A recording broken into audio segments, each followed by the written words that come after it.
Hi friends, എല്ലാവർക്കും Malayalam shares YouTube ചാനലിലേക്ക് സ്വാഗതം. Good morning. ഇന്നത്തെ വീഡിയോയിൽ നമ്മൾ ഡിസ്കസ് ചെയ്യാനായിട്ട് പോകുന്നത് 10 ഇയേഴ്സിന് നമ്മൾ ഹോൾഡ് ചെയ്യാൻ പറ്റുന്ന ഒരു ലോങ് ടേമിന് നമ്മൾ ഫോക്കസ് ചെയ്യാൻ പോകുന്ന 10 സ്റ്റോക്കുകളാണ്. ഈ സ്റ്റോക്കുകളെല്ലാം തന്നെ മൾട്ടി ബാഗർ ആവാനുള്ള ചാൻസസ് ഉണ്ട്. Best 10 stocks for long term, അതായത് ഏകദേശം 10 ഇയേഴ്സ് വരെ. ഇത് നമുക്ക് ഓരോ സ്റ്റോക്കുകളുടെ ഡീറ്റെയിൽസിലേക്ക് കിടക്കാം.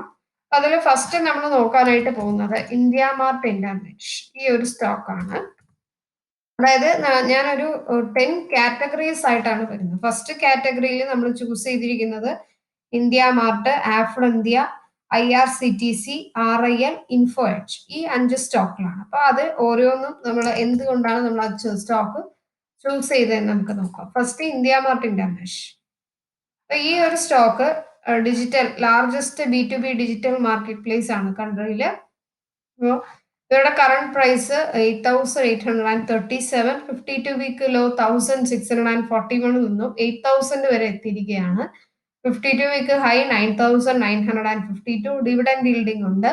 ബുക്ക് വാല്യൂ 145, സ്റ്റോക്കിന്റെ PE 95.9, ROC 83.9, ROE 67, face value 10. Valuation കൊള്ളാം, നല്ല ഒരു കമ്പനിയാണ്. ഡൈവേഴ്സിഫൈങ് സ്റ്റോക്ക് ആണ്. പാൻ ഇന്ത്യ ബേസിസിൽ നല്ല ഒരു ഗ്രോയിങ് ഗ്രാഫാണ് നമുക്ക് കാണാനായിട്ട് സാധിക്കുന്നത്. ഇപ്പൊ ലാസ്റ്റ് 5 ഇയേഴ്സ് ആയിട്ട് നല്ല പ്രോഫിറ്റ് ഉണ്ട്, 40.15%. ഇന്ത്യ മാർട്ട് ഇന്റർനെറ്റ് ഇ കോമേഴ്സിൽ സെക്കൻഡ് പ്ലേസ് ആണ്. ഇപ്പൊ ഇവരുടെ ക്വാർട്ടർലി റിസൾട്ട് നിങ്ങൾ നോക്കിക്കഴിഞ്ഞാൽ സെയിൽസ് ഇൻക്രീസ് ആയിട്ടുണ്ട്, അതുപോലെ ഓപ്പറേറ്റിംഗ് പ്രോഫിറ്റ് ഗ്രോയിങ് ആണ്, നെറ്റ് പ്രോഫിറ്റ് ഇൻക്രീസ് ആയിട്ടുണ്ട്, ബാലൻസ് ഷീറ്റിൽ റിസർവ്സ് ഇൻക്രീസ് ആയിട്ടുണ്ട്, ടോട്ടൽ അസറ്റ് ഇൻക്രീസ് ആയിരിക്കുന്നു. Then share holding pattern, promoter holding, അതായത് ലാസ്റ്റ് കൊണ്ട് കമ്പയർ ചെയ്യുമ്പോൾ കുറച്ച് കുറഞ്ഞിട്ടുണ്ടായാലും വലിയ കുറവൊന്നുമില്ല. FII ഇൻക്രീസ് ആയിരിക്കുന്നു. Then public share holding last month compare ചെയ്യുമ്പോൾ കുറച്ചൊന്ന് ഡിക്രീസ് ആയിട്ടുണ്ട്. ബട്ട് ഓവറോൾ ഈ ഒരു സ്റ്റോക്ക് കണ്ടിന്യൂസ്ലി ഗ്രോയിങ് സ്റ്റോക്ക് ആണ്. നല്ല ഡിവിഡൻഡ് yielding, നല്ല വാല്യുവേഷൻ ഉള്ളതുകൊണ്ട് തീർച്ചയായിട്ടും നമുക്ക് ഈ സ്റ്റോക്ക് എന്ത് ചെയ്യാം, ലോങ് ടേമിന് ഫോക്കസ് ചെയ്യാനായിട്ട് സാധിക്കും. മൾട്ടി ബാഗ് ആവാൻ ചാൻസും ഉണ്ട്. നെക്സ്റ്റ് നമ്മൾ ചൂസ് ചെയ്തിരിക്കുന്ന ആഫ്രിൻ ഇന്ത്യ, ഈ ഒരു സ്റ്റോക്കാണ്. ഈ സ്റ്റോക്ക് വന്നിട്ട് മെയിൻലി മൊബൈൽ അഡ്വർടൈസ്മെന്റ് ആണ് ഇവരുടെ മെയിൻ ബിസിനസ്. 5,280 റുപ്പീസ് ട്രേഡ് ചെയ്യുന്നു. 899 ഈ ഒരു ലെവലിൽ നിന്നും 52 വീക്ക് ഹൈ എത്തിയിരിക്കുകയാണ്. ഏകദേശം റീച്ചാറായി. ദെൻ ഡിവിഡൻഡ് yield ഇല്ല. ബുക്ക് വാല്യൂ 106, സ്റ്റോക്കിന്റെ PE ബുക്ക് വാല്യൂവിനെ കാട്ടി ഹയർ ആണ്. ROC 42.7 and ROE 43.5, face value 10. Valuation കുഴപ്പമില്ല, നല്ലൊരു ക്വാർട്ടർലി റിസൾട്ട് എക്സ്പെക്ട് ചെയ്യാൻ പറ്റുന്ന ഒരു ഗ്രോയിങ് സ്റ്റോക്ക് ആണെന്ന് തന്നെ പറയാം. ആഫ്രിൻ ഇന്ത്യ സെക്കൻഡ് പ്ലേസിലാണ് കോമ്പറ്റീറ്റേഴ്സ് വെച്ച് കമ്പയർ ചെയ്യുമ്പോൾ ഉള്ളത്. സെയിൽസ് ഇൻക്രീസ് ആയിട്ടുണ്ട്, ഓപ്പറേറ്റിംഗ് പ്രോഫിറ്റ് ഇൻക്രീസ് ആയിരിക്കുന്നു, നെറ്റ് പ്രോഫിറ്റ് ഇൻക്രീസ് ആയിരിക്കുന്നു. ഓവറോൾ ഒരു ഗ്രോയിങ് സ്റ്റോക്ക് തന്നെയാണ്. ദെൻ ബാലൻസ് ഷീറ്റ് റിസർവ്സ് നല്ലോണം മെയിൻറ്റെയിൻ ചെയ്തിട്ടുണ്ട്, ടോട്ടൽ അസറ്റ് ഇൻക്രീസ് ആയിരിക്കുന്നു. Share holding pattern, promoter holding last month compare ചെയ്യുമ്പോൾ കുറച്ചൊന്ന് കുറഞ്ഞിട്ടുണ്ട്. FIA ലാസ്റ്റ് മന്ത് കമ്പയർ ചെയ്യുമ്പോൾ ഇൻക്രീസ് ആയിരിക്കുന്നു. DA ബെറ്റർ ആണ്. പബ്ലിക് ഷെയർ ഹോൾഡിംഗ് വലിയ ഡിക്രീസ് അല്ല, എന്നാലും കുറച്ച് ലാസ്റ്റ് മന്ത് കമ്പയർ ചെയ്യുമ്പോൾ കുറച്ചൊക്കെ കുറഞ്ഞിട്ടുണ്ട്. ബട്ട് ഓവറോൾ ഈ ഒരു സ്റ്റോക്ക് വാല്യുവേഷൻ കൊള്ളാം, പിന്നെ കുഴപ്പമില്ല എന്ന് തന്നെ പറയാം. ദെൻ ലോങ് ടേമിന് തീർച്ചയായിട്ടും ഹോൾഡ് ചെയ്താൽ നല്ല ലാഭം കിട്ടും, മൾട്ടി ബാഗ് ആണുള്ള ചാൻസ് ഉള്ള സ്റ്റോക്കാണ്. IRCTC ആണ് ആ ഒരു കാറ്റഗറിയിൽ നെക്സ്റ്റ് നമ്മൾ ചൂസ് ചെയ്തിരിക്കുന്നത്. ലോങ് ടേമിന് ഹോൾഡ് ചെയ്യാൻ പറ്റിയ സ്റ്റോക്കാണ് IRCTC. ഇന്ത്യ ഇപ്പോൾ കറണ്ട് പ്രൈസ് 25, 52 വീക്ക് ലോ 23ൽ നിന്നും 25 എത്തിയിരിക്കുന്നു. 52 വീക്ക് ഹൈ റീച്ചാറായി. ഹൈ ഡിവിഡൻഡ് yielding ആണ്, 4.14%. ബുക്ക് വാല്യൂ 23, സ്റ്റോക്കിന്റെ PE 8 which is less than current price. ROC 5.93, then ROE 13.2, ഫേസ് വാല്യൂ 10. സോ വാല്യുവേഷൻ വലിയ കുഴപ്പമില്ല. പ്രൈസ് ഹിസ്റ്ററി ആണ് നമ്മൾ നെക്സ്റ്റ് നോക്കേണ്ടത്. നല്ല ക്വാർട്ടർലി ഗുഡ് ഡിവിഡൻഡ് yielding ആണ്. ബുക്ക് വാല്യൂവിനെക്കാട്ടി സ്റ്റോക്ക് 1.07 ടൈംസ് ട്രേഡ് ചെയ്യുന്നു. IRTC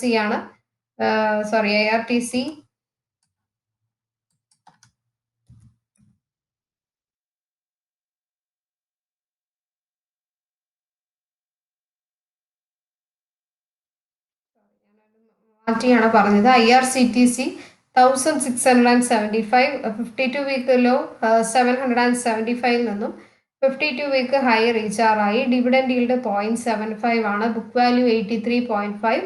സ്റ്റോക്കിന്റെ PE 130, ROCE 62.8. നല്ല ROCE ഉണ്ട്, ROEയും കൊള്ളാം. Face value 10. So valuation best തന്നെയാണ്, നല്ല സ്റ്റോക്ക് ആണെന്ന് തന്നെ പറയാം. നല്ല ഗ്രോത്ത് ഉണ്ട്, ഡെപ്റ്റ് ഫ്രീ സ്റ്റോക്ക് ആണ്. ലാസ്റ്റ് 3 ഇയേഴ്സ് ആയിട്ട് നല്ല റിട്ടേൺ ആണ് കിട്ടി. Healthy dividend pay out 52.41. ഒരു മോണോപ്പൊളി സ്റ്റോക്ക് ആണ്, നല്ല പ്രോഫിറ്റ് ഉള്ള സ്റ്റോക്ക് ആണ്. ഇതിന് ഓപ്പറേറ്റിംഗ് പ്രോഫിറ്റ് നെഗറ്റീവ് നിന്നും പോസിറ്റീവ് ആയിട്ട് ട്രേഡ് ചെയ്യുന്നു. നെറ്റ് പ്രോഫിറ്റ് ഇൻക്രീസ് ആയിട്ടുണ്ട്. ബാലൻസ് ഷീറ്റ് റിസർവ്സ് നല്ലോണം മെയിൻറ്റെയിൻ ചെയ്തിട്ടുണ്ട്. ടോട്ടൽ അസറ്റ് കമ്പാരിറ്റീവ്ലി ബെറ്റർ ആണ്. Then share holding pattern, promoter holding last month compare ചെയ്യുമ്പോൾ കുറഞ്ഞിട്ടുണ്ട്. FI ഇൻക്രീസ് ആയിരിക്കുന്നു. DA ബെറ്റർ ആയിട്ടുണ്ട്. Public share holding last month compare ചെയ്യുമ്പോൾ 6% ഇൻക്രീസ് ആയിരിക്കുന്നു, which is very positive. So നമ്മൾ ലോങ് ടേമിന് ഈ സ്റ്റോക്ക് തീർച്ചയായിട്ടും ഹോൾഡ് ചെയ്യാൻ, നല്ല റിട്ടേൺസ് തരും, മൾട്ടി ബാക്കാനുള്ള ചാൻസസ് ഉണ്ട്. ദെൻ നമ്മൾ നെക്സ്റ്റ് ഫോക്കസ് ചെയ്യാനായിട്ട് പോകുന്നത് റിലയൻസ് ഇൻഡസ്ട്രീസ് ആണ്. ആ ഫസ്റ്റ് കാറ്റഗറി തന്നെ നാലാമത്തെ സ്റ്റോക്കാണ്. അപ്പൊ 2080 ആണ് കറണ്ട് പ്രൈസ്. 52 വീക്ക് ലോ 867 നിന്നും ഏകദേശം 2369 ഈ ഒരു ലെവൽ എത്താറായി. ഡിവിഡൻഡ് ഈൽഡ് 0.31 ഉണ്ട്. Face value 10. വാല്യുവേഷൻ കുഴപ്പമില്ല, കാരണം സ്റ്റോക്കിന്റെ PE പ്രൈസിനെക്കാട്ടും കുറവാണ്. ബുക്ക് വാല്യൂ 968 ഉണ്ട്. ROCയും ROEയും ബെറ്റർ ആണ്, ഏകദേശം സിമിലർ ആയിട്ടാണ് ഇരിക്കുന്നത്. പിന്നെ റിലയൻസ് ഇൻഡസ്ട്രീസ് കോമ്പറ്റീറ്റേഴ്സ് വെച്ച് നോക്കുമ്പോഴത്തേക്ക് ഫസ്റ്റ് പ്ലേസിലുണ്ട്. സെയിൽസ് ഇൻക്രീസ് ആയിട്ടുണ്ട്, ഓപ്പറേറ്റിംഗ് പ്രോഫിറ്റ് ഇൻക്രീസ് ആയിരിക്കുന്നു, നെറ്റ് പ്രോഫിറ്റ് ഇൻക്രീസ് ആയിരിക്കുകയാണ്. ബാലൻസ് ഷീറ്റിലെ റിസർവ്സ് മെയിൻറ്റെയിൻ ചെയ്തിട്ടുള്ള നല്ലോണം. ടോട്ടൽ അസറ്റ് ഇൻക്രീസ് ആയിരിക്കുന്നു. Share holding pattern, promoter holding last month compare ചെയ്യുമ്പോൾ ഇൻക്രീസ് ആവുന്നുണ്ട്. Then FI last month compare ചെയ്യുമ്പോൾ ഡിക്രീസ് ആയിട്ടുണ്ട്. DA ബെറ്റർ ആണ്. പബ്ലിക് ഷെയർ ഹോൾഡിംഗും ലാസ്റ്റ് മന്ത് കമ്പയർ ചെയ്യുമ്പോൾ 1% ഇൻക്രീസ് ആയിരിക്കുന്നു, ഒരു പോസിറ്റീവ് ആയിട്ടുള്ള കാര്യമാണ്. ദെൻ ഈ ഒരു കാറ്റഗറിയിൽ നമ്മൾ ഫിഫ്ത്ത് സ്റ്റോക്ക് ചൂസ് ചെയ്തിരിക്കുന്നത് ഇൻഫോ എഡ്ജ് ആണ്. ഇൻഫോ എഡ്ജ് ലിമിറ്റഡ് ഈ ഒരു സ്റ്റോക്ക് നോക്കുകയാണെങ്കിൽ പോർട്ട്ഫോളിയോ ഓഫ് ബ്രാൻഡ്സ്, Naukri.com, അതുപോലെ ഓൺലൈൻ റിക്രൂട്ട്മെന്റ് 99 acres, ഇതുപോലെ ഓൺലൈൻ എഡ്യൂക്കേഷൻ സർവീസസ് ഒക്കെ ഇവർ കൊടുക്കുന്നുണ്ട്. 5170 ആണ് കറണ്ട് പ്രൈസ്. ഏകദേശം 52 വീക്ക് ഹൈ നിയർ ആവാറായി. 0.12% ആണ് ഡിവിഡൻഡ് ഈൽഡ് നൽകുന്നത്. Book value 347. സ്റ്റോക്കിന്റെ PE 3847, which is very high തന്നെയാണ്. ROE നെഗറ്റീവിലാണ് ട്രേഡ് ചെയ്യുന്നത്. അപ്പൊ പിന്നെ എന്തിനാണ് ഈ ഒരു സ്റ്റോക്ക് ചൂസ് ചെയ്തതെന്ന് നിങ്ങൾക്ക് ഒരു ഡൗട്ട് വരും. പക്ഷെ ലാസ്റ്റ് 10 ഇയേഴ്സ് ഇവർക്ക് നല്ല സെയിൽസ് ഗ്രോത്ത് ഉണ്ട്. ഡെപ്റ്റ് ഫ്രീ സ്റ്റോക്ക് ആണ്. കോമ്പറ്റീറ്റേഴ്സിൽ ഫസ്റ്റ് പ്ലേസിലാണ് നിൽക്കുന്നത്. സെയിൽസ് ഇൻക്രീസ് ആയിട്ടുണ്ട്. Then operating profit last month compare ചെയ്യുമ്പോൾ നല്ല ഇൻക്രീസ് ഉണ്ട്. ദെൻ ബാലൻസ് ഷീറ്റ് നോക്കിക്കഴിഞ്ഞാൽ റിസർവ്സ് നല്ലോണം മെയിൻറ്റെയിൻ ചെയ്യുന്നു. ടോട്ടൽ അസറ്റ് ഇൻക്രീസ് ആയിരിക്കുന്നു. ഷെയർ ഹോൾഡിംഗ് പാറ്റേണും ലാസ്റ്റ് 2 months പ്രൊമോട്ടർ ഹോൾഡിംഗ് ഒരേപോലെ ഉണ്ട്. FI ഇൻക്രീസ് ആയിരിക്കുന്നു. DA ബെറ്റർ ആണ്. പബ്ലിക് ഷെയർ ഹോൾഡിംഗും ലാസ്റ്റ് മന്ത് കമ്പയർ ചെയ്യുമ്പോൾ ഇൻക്രീസ് ആയിരിക്കുന്നു. ഇതൊക്കെ പറഞ്ഞ് നമ്മൾ ഈ ഒരു 5 സ്റ്റോക്കാണ് ഫസ്റ്റ് ആ ഒരു കാറ്റഗറിയിൽ ചൂസ് ചെയ്യുന്നത്. ഇനി സെക്കൻഡ് കാറ്റഗറിയിൽ നമ്മൾ ചൂസ് ചെയ്തിരിക്കുന്ന സ്റ്റോക്കാണ് ഡിമാർട്ട്. ഡിമാർട്ട് ഈ ഒരു സ്റ്റോക്കാണ് നമ്മൾ നെക്സ്റ്റ് ചൂസ് ചെയ്തിരിക്കുന്നത്.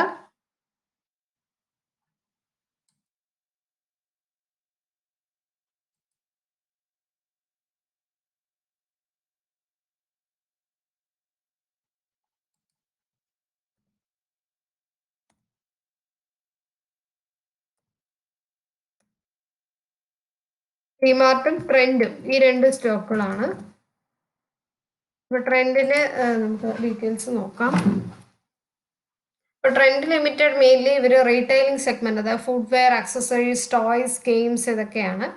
794 കറണ്ട് പ്രൈസ്. 52 വീക്ക് ലോയിൽ നിന്നും ഏകദേശം ഡബിൾ ആയിട്ടാണ് ഇൻക്രീസ് ആയിരിക്കുന്നത്. നല്ല ഡിവിഡൻഡ് ഈൽഡിംഗ് ഉണ്ട്. വാല്യുവേഷൻ വൈസ് ഈ സ്റ്റോക്ക് ബെറ്റർ സ്റ്റോക്ക് തന്നെയാണ്. പ്രൈസ് ഹിസ്റ്ററി നോക്കിയാൽ നല്ല ഇൻക്രീസ് ഉണ്ട്. ഹെൽത്തി ഡിവിഡൻഡ് പേ ഔട്ട്, ഡെപ്റ്റ് ഫ്രീ സ്റ്റോക്ക് ആണ്. ട്രെൻഡ് ഈ ഒരു കോമ്പറ്റീറ്റേഴ്സിൽ സെക്കൻഡ് പ്ലേസിലാണ് നിൽക്കുന്നത്. സെയിൽസ് ഇൻക്രീസ് ആയിട്ടുണ്ട്. ഓപ്പറേറ്റിംഗ് പ്രോഫിറ്റ് നെഗറ്റീവ് നിന്നും നല്ല ഇൻക്രീസ് ഉണ്ട്. നെറ്റ് പ്രോഫിറ്റ് ഇൻക്രീസ് ആയിരിക്കുന്നു. ബാലൻസ് ഷീറ്റ് റിസർവ്സ് നല്ലോണം മെയിൻറ്റെയിൻ ചെയ്തിട്ടുണ്ട്. ടോട്ടൽ അസറ്റ് ഇൻക്രീസ് ആയിരിക്കുന്നു. ലാസ്റ്റ് മന്ത് കമ്പയർ ചെയ്യുമ്പോൾ കുറച്ച് ഡിപ്പായാലും വലിയ ഡിപ്പല്ല. ഷെയർ ഹോൾഡിംഗ് പാറ്റേൺസ് ഒരേപോലെ share holding pattern last 6 months ആയിട്ട്. പിന്നെ FI ഇൻക്രീസ് ആയിരിക്കുന്നു. പബ്ലിക് ഷെയർ ഹോൾഡിംഗും ബെറ്റർ ആണെന്ന് തന്നെ പറയാം. സോ ഈ ഒരു സ്റ്റോക്ക് നമുക്ക് തീർച്ചയായിട്ടും ഫോക്കസ് ചെയ്യാം.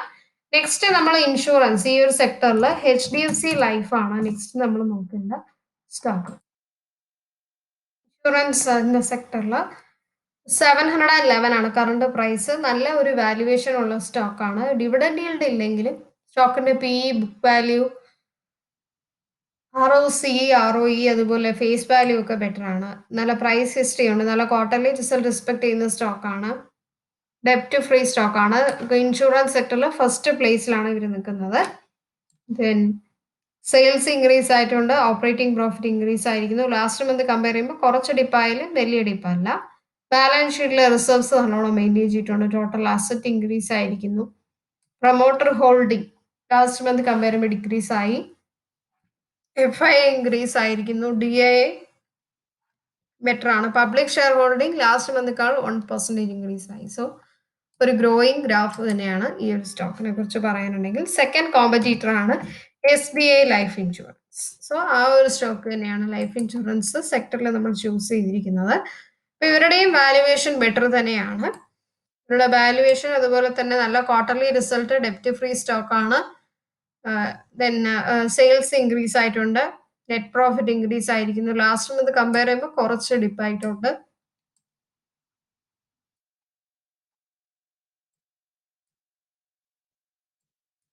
വാല്യുവേഷൻ വൈസ് ഈ രണ്ട് സ്റ്റോക്ക് നമുക്ക് തീർച്ചയായിട്ടും ഫോക്കസ് ചെയ്യാം. സോ 3 കാറ്റഗറീസിലെ സ്റ്റോക്ക് നമ്മൾ സെലക്ട് ചെയ്ത് കഴിഞ്ഞു. ഇനി നമുക്ക് 4ാമത്തെ കാറ്റഗറിയിൽ പോവാം. അതിൽ നമ്മൾ ഫോക്കസ് ചെയ്യേണ്ട പിഡിലൈറ്റ് ഇൻഡസ്ട്രീസ് ആണ്. അപ്പോൾ പിഡിലൈറ്റ് ഇൻഡസ്ട്രീസ് ലിമിറ്റഡ് ഈ ഒരു സ്റ്റോക്ക് നോക്കിയാൽ ഇവർക്ക് അദസീവ് ഗ്ലൂസ് റബ്ബർ ബേസ്ഡ് ആയിട്ടുള്ള ഇതാണ്. വാല്യുവേഷൻ ഈ സ്റ്റോക്ക് നല്ല വാല്യുവേഷൻ ആണ്. ഡിവിഡൻഡ് ഈൽഡിംഗ് ഉണ്ട്. റിട്ടേൺ ഓൺ ഇക്വിറ്റി, ROC അതുപോലെ സ്റ്റോക്കിന്റെ PE കറണ്ട് പ്രൈസിനെ കാട്ടി കുറവാണ്. പ്രൈസ് ഹിസ്റ്ററി നോക്കിയാൽ നല്ല ഗ്രോയിങ് ഗ്രാഫാണ് കാണിക്കുന്നത്. ഡെപ്റ്റ് ഫ്രീ, റിട്ടേൺ ഓൺ ഇക്വിറ്റി ഉണ്ട്. നല്ല ഹെൽത്തി ഡിവിഡൻഡ് പേ ഔട്ട് ആണ്. മാത്രമല്ല കെമിക്കൽ സെക്ടറിൽ ഫസ്റ്റ് പ്ലേസിലാണ് ഈ ഒരു സ്റ്റോക്ക് നിൽക്കുന്നത്. Sales, operating profit, net profit എല്ലാം തന്നെ കണ്ടിന്യൂസ് ഗ്ലോ ആണ്. ഷെയർ ഹോൾഡിംഗ് പാറ്റേൺ നോക്കിയാൽ പ്രൊമോട്ടർ ഹോൾഡിംഗ് ഒരേപോലെ ലാസ്റ്റ് 3 months ഹോൾഡ് ചെയ്തിട്ടുണ്ട്. FI ഇൻക്രീസ് ആയിരിക്കുന്നു. പബ്ലിക് ഷെയർ ഹോൾഡിംഗും ബെറ്റർ ആണെന്ന് തന്നെ പറയാം. നെക്സ്റ്റ് ആ ഒരു സെക്ടറിൽ തന്നെ നമ്മൾ ചൂസ് ചെയ്തിരിക്കുന്ന നെക്സ്റ്റ് സ്റ്റോക്ക് എന്ന് പറയുന്നത് ഏഷ്യൻ പെയിന്റ്സ് ഈ ഒരു സ്റ്റോക്കാണ്. Asian Paints 2416. അത് വാല്യുവേഷൻ വൈസ് ഈ സ്റ്റോക്കും ബെറ്റർ തന്നെയാണ്. പക്ഷെ സ്റ്റോക്കിന്റെ PE കാർഡും ബുക്ക് വാല്യൂ ഹയർ ആയിരിക്കുന്നു.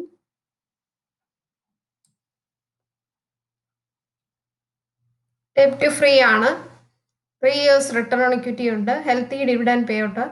കോമ്പറ്റീറ്റേഴ്സ് പെയിന്റ് സെക്ടറിലെ ഫസ്റ്റ് പ്ലേസ് ആണ് ഇവർക്കുള്ളത്. സോ വാല്യുവേഷൻ വൈസ് ഈ സ്റ്റോക്കും നല്ല ഒരു സ്റ്റോക്കാണ്. ലോങ് ടേമിന് നമുക്ക് തീർച്ചയായിട്ടും ഫോക്കസ് ചെയ്യാം. നെക്സ്റ്റ് നമ്മൾ ചൂസ് ചെയ്തിരിക്കുന്നത് റിലാക്സോ ഫുട്വെയർ ഇന്ത്യയാണ്. ഓൾറെഡി ഞാൻ ഈ സ്റ്റോക്ക് ഒത്തിരി പ്രാവശ്യം അനലൈസ് ചെയ്തിട്ടുണ്ട്. എന്നാൽ ഇപ്പോൾ ഒന്നുകൂടി നമ്മൾ നോക്കാം ഈ ഒരു സ്റ്റോക്കിന്റെ അനാലിസിസ്. അപ്പോൾ 874 ട്രേഡ് ചെയ്യുന്നു. ഏകദേശം ഡബിൾ ആയിട്ടാണ് ഇൻക്രീസ് ആയിരിക്കുന്നത്. 52 വീക്ക് ലോയിൽ നിന്നും നല്ല ഡിവിഡൻഡ് ഈൽഡിംഗ് ആണ്. വാല്യുവേഷൻ കൊള്ളാം ഈ ഒരു സ്റ്റോക്കിന്. ഡെപ്റ്റ് ഫ്രീ സ്റ്റോക്കാണ്. ഫുട്വെയർ ഈ ലെതർ സെക്ടറിൽ ഫസ്റ്റ് പ്ലേസിലാണ് ഇവർ പ്ലേസ് ആയിരിക്കുന്നത്. നല്ല ഗ്രോയിങ് സ്റ്റോക്കാണ്. ഇവരുടെ ഷെയർ ഹോൾഡിംഗ് പാറ്റേൺ നോക്കിക്കഴിഞ്ഞാൽ പ്രൊമോട്ടർ ഹോൾഡിംഗ് ബെറ്റർ ആയിട്ടാണ് പെർഫോം ചെയ്തിരിക്കുന്നത്. FI ഇൻക്രീസ് ആയിട്ടുണ്ട്. പബ്ലിക് ഷെയർ ഹോൾഡിംഗും ബെറ്റർ ആണ്. ഇനി SBI കാർഡാണ് നമ്മൾ നെക്സ്റ്റ് ഫോക്കസ് ചെയ്യേണ്ട സ്റ്റോക്ക്.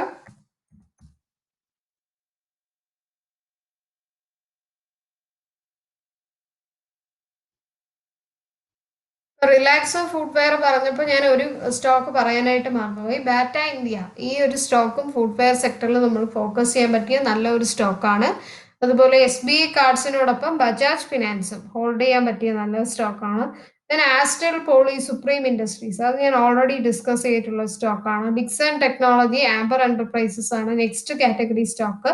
പിന്നെ HDFC AMC, ക്യാംസ്, പിന്നെ ലാസ്റ്റ് TCS, ഇൻഫോസിസ്, HCL എല്ലാം ഈ ഒരു സോഫ്റ്റ്വെയർ ഫീൽഡിൽ 4 സ്റ്റോക്കാണ് നമ്മൾ ചൂസ് ചെയ്തിരിക്കുന്നത്. TCS ഓൾ ടൈം നമുക്കറിയാം നല്ല ഒരു സ്റ്റോക്കാണ്.